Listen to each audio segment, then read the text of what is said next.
सुप्रभात देवियों और सज्जनों, मैं कर्नल सोफिया कुरैशी और मेरे साथ विंग कमांडर व्योमिका सिंह आज आपको 6 से 7 मई 2025 की रात 1:05 से 1:30 बजे के बीच भारतीय सशस्त्र बलों द्वारा अंजाम दिए गए ऑपरेशन सिंदूर के बारे में जानकारी देंगे। ऑपरेशन सिंदूर 22 अप्रैल को पहलगाम में हुए विभत्स आतंकवादी हमले के शिकार मासूम नागरिकों व उनके परिवारों को न्याय देने के लिए लॉन्च किया गया था। इस कार्रवाई में 9 टेररिस्ट कैंप्स को टारगेट किया गया और पूरी तरह से इसे बर्बाद किया गया। पाकिस्तान में पिछले 3 दशकों से टेरर इंफ्रास्ट्रक्चर का निर्माण हो रहा है। इसमें recruitment, indoctrination centres, training areas व लॉन्च पैड शामिल थे, जो पाकिस्तान और पाक अधिकृत जम्मू कश्मीर POJK दोनों में फैले हैं। Operation Sindoor was launched by Indian Armed Forces to deliver justice to the victims of Pahalgam terror attack and their families. 9 terrorist camps were targeted and successfully destroyed. Over the last 3 decades, Pakistan has systematically built terror infrastructure. It is a complex web of recruitment and indoctrination centers, training areas for initial and refresher courses, and launch pads for handlers. These camps are located both in Pakistan as well as Pakistan-occupied Jammu and Kashmir areas. Some of the well-known training camps are located, as you can see on the screen.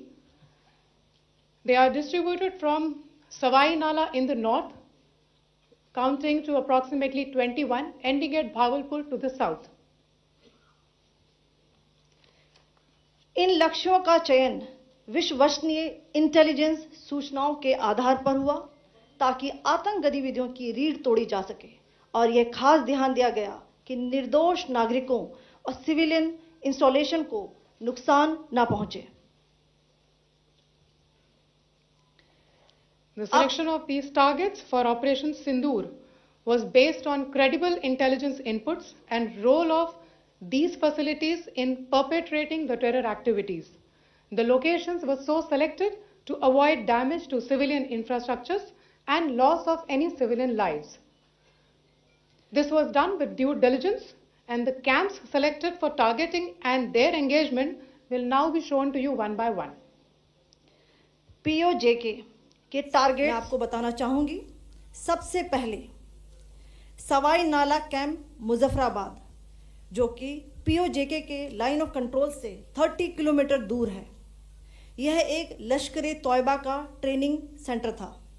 20 अक्टूबर 2024 सोनमर्ग, 24 अक्टूबर 24 गुलमर्ग, 22 अप्रैल 2025 पहलगाम, इन हमलों के आतंकियों ने यहीं से प्रशिक्षण लिया था।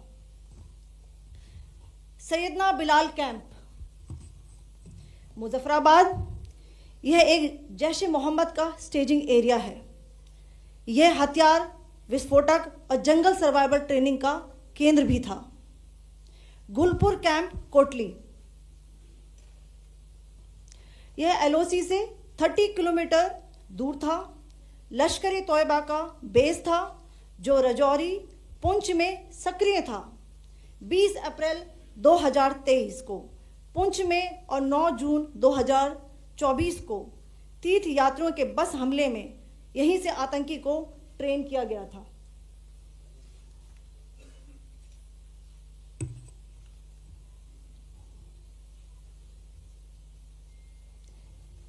Barnala camp बिंबर, यह LOC से 9 किलोमीटर दूर है। यहां पर हथियार, हैंडलिंग, IED व जंगल सर्वाइवल का प्रशिक्षण केंद्र था। अब्बास कैंप कोटली,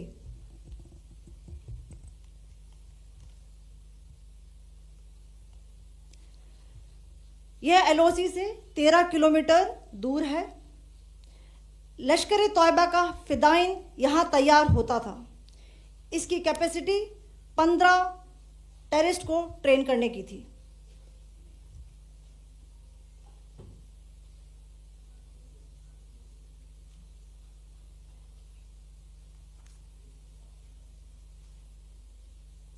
अब मैं पाकिस्तान के अंदर के टारगेट से अवगत कराना चाहूंगी।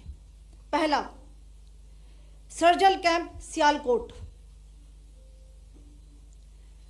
यह अंतर्राष्ट्रीय सीमा से 6 किलोमीटर की दूरी पर है, सांबा कठुआ के सामने।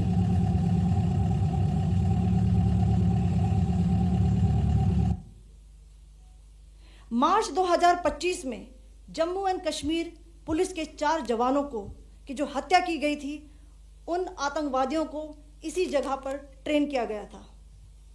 दूसरा, महमूना जाया कैंप सियालकोट। यह 18 से 12 किलोमीटर आईबी से दूर था।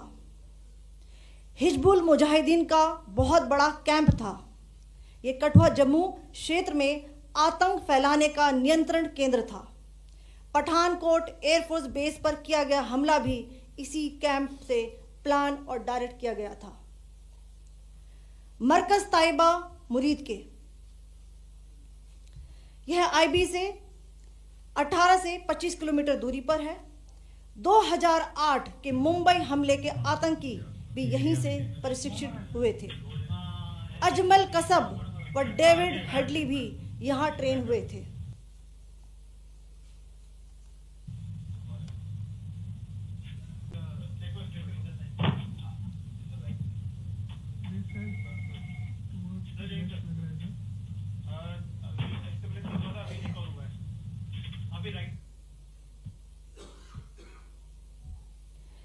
मरकज सुभान अल्लाह भावलपुर, यह इंटरनेशनल बाउंड्री से 100 किलोमीटर दूर है। जैश ए मोहम्मद का मुख्यालय था। यहाँ पर रिक्रूटमेंट, ट्रेनिंग व इंडोक्ट्रिनेशन का केंद्र भी था। शीर्ष आतंकी अक्सर यहाँ आते थे। मैं आप सबको बताना चाहती हूँ कि किसी भी सैन्य ठिकाने का निशाना नहीं बनाया गया और अभी तक किसी तरह की नागरिक क्षति की रिपोर्ट नहीं है। धन्यवाद। जय Hind. The strike on the terror camps were undertaken through precision capability, as shown to you. A niche technology weapons with careful selection of warheads was ensured so that there will be no collateral damage. The point of impact in each of the target was a specific building or a group of buildings. All the targets were neutralized with clinical efficiency, and the results reiterate the professionalism of the Indian Armed Forces in the planning and execution of their operations. No military establishments were targeted. India has demonstrated considerable restraint in its response.